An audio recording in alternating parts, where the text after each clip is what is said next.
आज है 8 मई 2026 दिन शुक्रवार। Welcome back to clean news UP. चलिए देखते हैं उत्तर प्रदेश की 25 फटाफट बड़ी खबरों को। बीएचयू में 40 साल बाद फिर तैयार हुआ तारामंडल, छात्रों को मिलेगा आधुनिक खगोल विज्ञान का लाभ।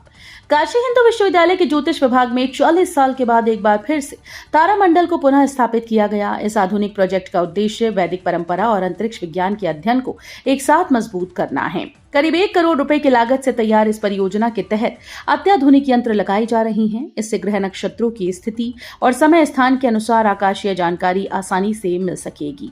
सबसे अधिक लाभ शोध छात्रों को मिलेगा जो खगोल विज्ञान में नए शोध कर सकेंगे। यूपी में मानव वन्यजीव संघर्ष घटाने के लिए बनेगा एक्शन प्लान, दूसरे राज्यों के मॉडल पर जोर। उत्तर प्रदेश में मानव वन्यजीव संघर्ष की घटनाओं को कम करने के लिए एक व्यापक एक्शन प्लान तैयार किया जाएगा। प्रमुख सचिव पर्यावरण, वन और जलवायु परिवर्तन विभाग की अध्यक्षता में हुई बैठक में देश के कई राज्यों के वरिष्ठ वन अधिकारी, वैज्ञानिक और विशेषज्ञ शामिल हुए। बैठक में दूसरे राज्यों में अपनाई जा रही प्रभावी तकनीकों और प्रबंधन मॉडल्स पर विस्तार से चर्चा की गई।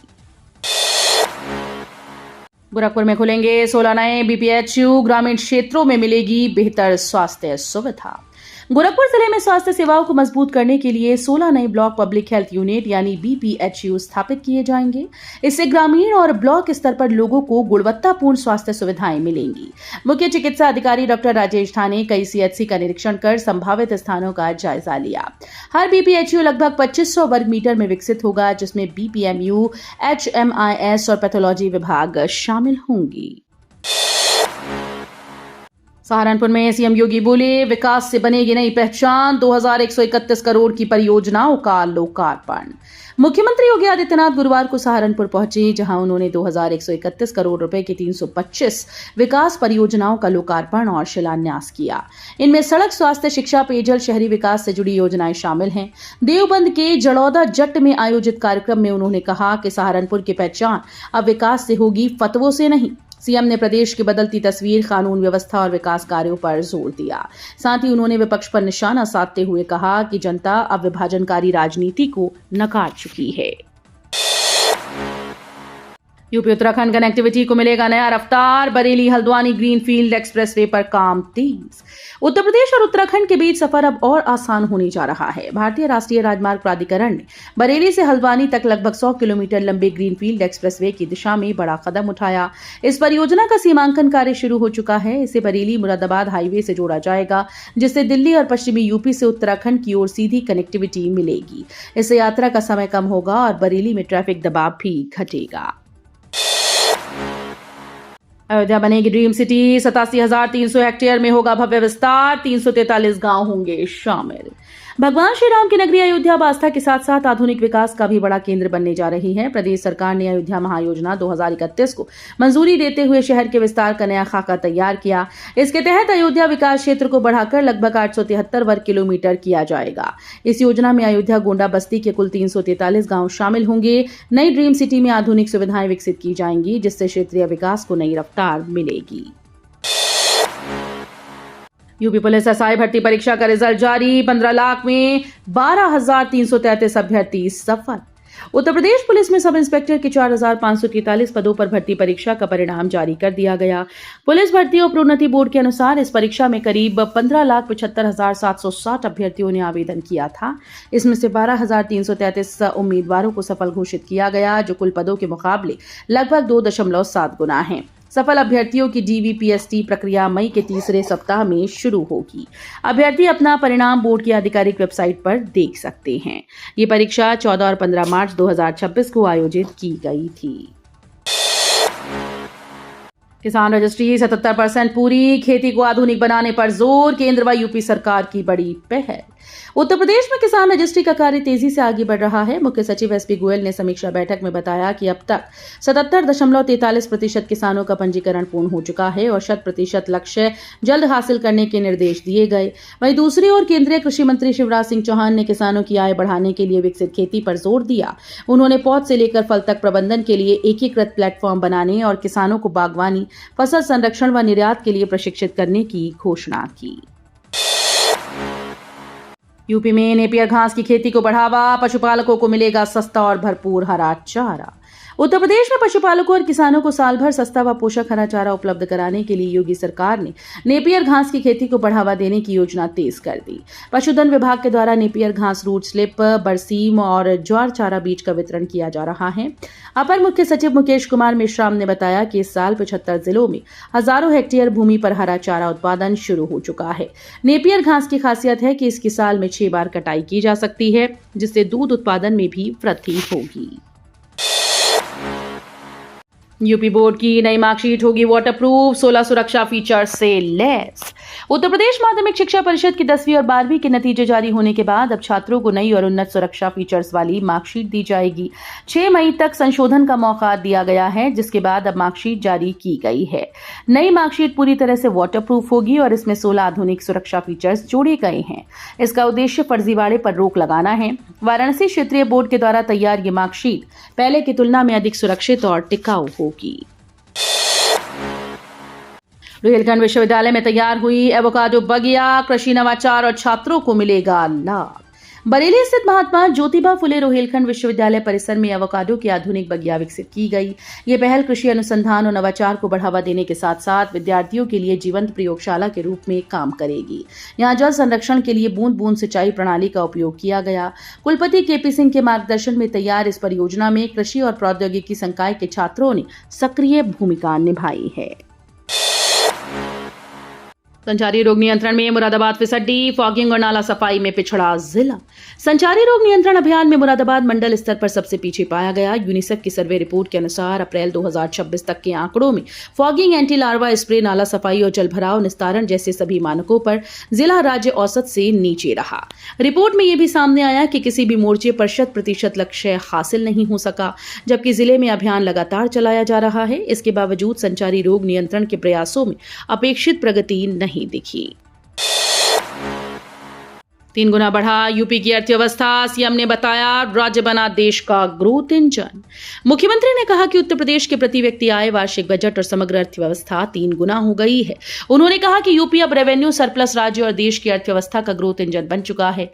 मुख्यमंत्री ने यह भी बताया कि राज्य सबसे अधिक नियुक्ति पत्र देने, एक्सप्रेसवे निर्माण, किसानों को प्रोत्साहन और कल्याणकारी योजनाओं के विस्तार में अग्रणी है। सरकार का दावा है कि विकास और निवेश के नए अवसरों से रोजगार बढ़ा है और प्रदेश हर वर्ग को योजनाओं से जोड़कर तेजी से आगे बढ़ रहा है। यूपी के किसानों के लिए बड़ी सौगात, हर जिले में खुलेंगे ड्रोन बैंक। उत्तर प्रदेश में किसानों को आधुनिक खेती से जोड़ने के लिए सरकार ने बड़ा कदम उठाया है। अब प्रदेश के हर जिले में ड्रोन बैंक बनाए जाएंगे, जिससे स्मार्ट कृषि को बढ़ावा मिलेगा। इन ड्रोन बैंकों का संचालन एग्री जंक्शन और एफपीओ के माध्यम से किया जाएगा। किसान इनसे किराए पर ड्रोन लेकर कीटनाशक और तरल उर्वरकों का छिड़काव करेंगे। विश्व बैंक पोषित यूपी एग्रीज योजना के तहत सरकार ड्रोन पर 50% अनुदान भी देगी। इस पहल से खेती आसान और अधिक उत्पादक बनने की उम्मीद है। सीएम योगी ने जनगणना 2027 के पहले चरण की शुरुआत की, कहा विकास की मजबूत नींव है जनगणना। मुख्यमंत्री योगी आदित्यनाथ ने बृहस्पतिवार को जनगणना 2027 के प्रथम चरण का शुभारंभ किया। मुख्यमंत्री आवास पर आयोजित कार्यक्रम में उन्होंने हमारी जनगणना हमारा विकास के संकल्प के साथ मकान सूचीकरण और गणना कार्य की शुरुआत की। इस दौरान सीएम योगी ने कहा कि जनगणना केवल संख्या गिनने की प्रक्रिया नहीं, बल्कि समग्र और सुनियोजित विकास की मजबूत नींव है। उन्होंने बताया कि डेटा आधारित निर्णयों से शिक्षा, स्वास्थ्य और जन कल्याणकारी योजनाओं को अधिक प्रभावी बनाया जा सकेगा। यूपी में पीएमआरकेवीवाई के तहत 3,389 करोड़ की कृषि योजना स्वीकृत, प्राकृतिक खेती पर जोर। उत्तर प्रदेश में कृषि क्षेत्र को नई मजबूती देने के लिए प्रधानमंत्री राष्ट्रीय कृषि विकास योजना के तहत वित्तीय वर्ष 2026-27 के 3,389.11 करोड़ रुपए की कार्य योजना को मंजूरी दी गई। मुख्य सचिव एसपी गोयल की अध्यक्षता में हुई राज्य स्तरीय बैठक में ये स्वीकृति दी गई। उन्होंने सभी विभागों को परियोजनाओं का समयबद्ध और पारदर्शी क्रियान्वयन सुनिश्चित करने के निर्देश दिए। बैठक में प्राकृतिक खेती, सिंचाई विस्तार, फसल उत्पादकता बढ़ाने के साथ साथ मखाना खेती, मधुमक्खी पालन और आधुनिक कृषि तकनीकों को बढ़ावा देने पर विशेष जोर दिया। काशी में बनेगा यूपी का दूसरा सबसे ऊंचा शिखर वाला मंदिर, 2029 तक होगा तैयार। काशी में उत्तर प्रदेश का दूसरा सबसे ऊंचा शिखर वाला भव्य मंदिर बनने जा रहा है, जिसका निर्माण कार्य तेजी से आगे बढ़ रहा है। जगन्नाथ ट्रस्ट के सचिव शैलेश त्रिपाठी के अनुसार इस मंदिर का निर्माण दिसंबर 2029 तक पूरा करने का लक्ष्य रखा गया। पहले चरण में करीब 30 करोड़ रुपए की लागत आएगी। बीती 1 मई को इसका शिलान्यास किया गया था, जिसके बाद कार्य में तेजी आई है। शाहजहांपुर में नसीमुद्दीन सिद्दीकी का भाजपा पर हमला, निष्पक्ष जांच की उठाई मांग। शाहजहांपुर में पीडीए की बैठक के दौरान समाजवादी पार्टी के नेता और पूर्व कैबिनेट मंत्री नसीमुद्दीन सिद्दीकी ने भाजपा पर तीखा हमला बोला। उन्होंने कहा कि उत्तर प्रदेश में जनता को आगे आकर जवाब देना होगा। सिद्दीकी ने यह आरोप लगाया कि चुनाव आयोग भाजपा के इशारे पर काम कर रहा है और चुनाव प्रक्रिया में गड़बड़ियां हुई हैं। उन्होंने कहा कि किसी भी तरह की हिंसा या हत्या गलत है और इसकी निष्पक्ष जांच होनी चाहिए। साथ ही उन्होंने मांग की कि दोषियों को किसी भी हाल में बख्शा न जाए। गर्मियों में घूमने का मौका, आईआरसीटीसी लाया स्पेशल टूर पैकेज और ईएमआई सुविधा। गर्मियों की छुट्टियों में सैर सपाटे का प्लान बनाने वालों के लिए आईआरसीटीसी ने खास तैयारी की। आईआरसीटीसी न सिर्फ टूरिस्ट ट्रेन बल्कि रेगुलर ट्रेन के जरिए भी पर्यटकों को देश विदेश के दर्शनीय स्थलों की यात्रा कराएगा। भारत गौरव ट्रेन में 2nd और 3rd एसी कोच की संख्या बढ़ाई गई। साथ ही सभी टूरिस्ट पैकेज में अब ईएमआई की सुविधा दी जाएगी। इससे यात्रियों को किश्तों में यात्रा का भुगतान करने का विकल्प मिलेगा। यूपी निकाय उपचुनाव में बीजेपी को बढ़त, मिर्जापुर वार्ड 36 में सपा को मिली हार। उत्तर प्रदेश के कई जिलों में चल रहे निकाय उपचुनाव के नतीजे सामने आने लगे हैं। मिर्जापुर नगर पालिका परिषद के वार्ड 36 बुंदेलखंडी सीट पर भारतीय जनता पार्टी के उम्मीदवार नितिन केसरवानी ने समाजवादी पार्टी के प्रत्याशी को 11 वोटों से हराकर जीत दर्ज की। इस सीट पर मुकाबला बेहद कड़ा रहा, जहां सपा के नागेंद्र तिवारी और 2 निर्दलीय प्रत्याशी भी मैदान में थे। इस जीत के साथ बीजेपी ने एक बार फिर से स्थानीय निकाय चुनाव में अपनी मजबूत पकड़ का संदेश दिया। हाथरस के 19 परिषदीय स्कूल में 1200 बच्चों की पढ़ाई, शिक्षा मित्रों के भरोसे, शिक्षक तैनाती नहीं। हाथरस नगर क्षेत्र के 19 परिषदीय विद्यालयों में करीब 1200 विद्यार्थियों की पढ़ाई शिक्षा मित्रों और अनुदेशकों के सहारे चल रही है। हैरानी की बात यह है कि यहां सहायक अध्यापकों के पद खाली हैं, जबकि मुख्य सचिव एसपी गोयल के सख्त निर्देश के बावजूद अब तक तैनाती नहीं हुई। नया शैक्षिक सत्र शुरू हुए 38 दिन बीत चुके हैं, लेकिन स्थिति में कोई सुधार नहीं हुआ। लगभग 17 स्कूल ऐसे हैं जहां नियमित शिक्षक नहीं हैं, जिससे बच्चों की शिक्षा व्यवस्था गंभीर रूप से प्रभावित हो रही है। वाराणसी में चला बुलडोजर एक्शन, चितईपुर कैंट समेत कई इलाकों से हटाया जा रहा अतिक्रमण। वाराणसी नगर निगम की ओर से शहर में अतिक्रमण के खिलाफ बड़ा अभियान चलाया जा रहा है। बृहस्पतिवार को चितईपुर कैंट और वरुणा पार इलाके में अतिक्रमण हटाने की कार्रवाई की गई। नगर निगम का उद्देश्य लैंड बैंक को मजबूत करना है, जिसके तहत सरकारी जमीन को खाली कराया जा रहा है। अब तक लगभग 550 बीघे सरकारी भूमि से अवैध कब्जा हटाया जा चुका है। प्रशासन की इस कार्रवाई से शहर में अवैध निर्माण पर लगाम लगाने और विकास कार्यों को गति देने की कोशिश की जा रही है।